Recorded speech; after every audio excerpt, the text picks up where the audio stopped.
Hi, ghouls. Bobbie is here with my next confession. So I'm continuing with the Spooktober themes, being dressed like Claudine Wolf, because I just watched the new Monster High movie this weekend. So spoiler alert. So if you haven't watched it, you might want to stop this and play it later. But I like watch it anyway.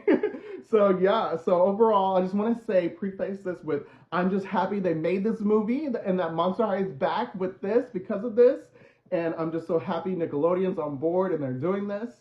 And overall, the movie was cute. Doesn't compare. I mean, the original is original, and I love it with all my heart. It will always be number one, and it still is. This still hasn't beat it. It's different, but it was cute.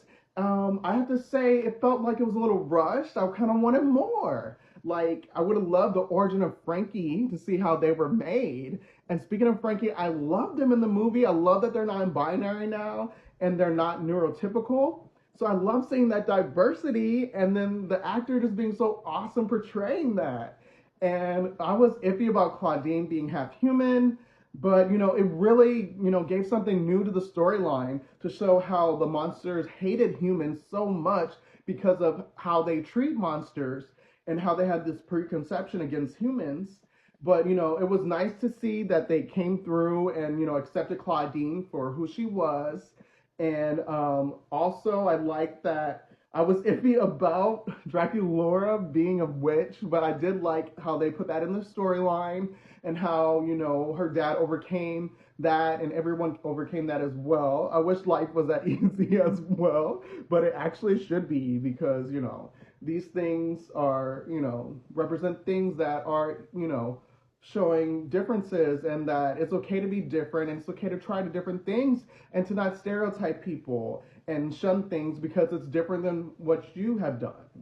And it was quite the little thriller thing with the teacher ending up being the villain. Like, what?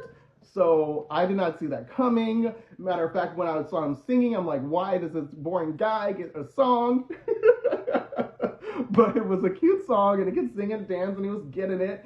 And then, but I just love that he became the villain and that he was Dr. Jekyll, Mr. Hyde's son, because he was so upset that the monsters threw him out and that led to his death. And I just love seeing that aspect. And since he's in there, I was kind of like, oh my gosh, that means they didn't forget about, this monster, Dr. Jekyll and Mr. Hyde. So hopefully they'll have Holtz. And so they are, it seems like they set it up for a second movie. So I hope Holt's in it, but I know it's about Draculaura being the chosen one for the vampires.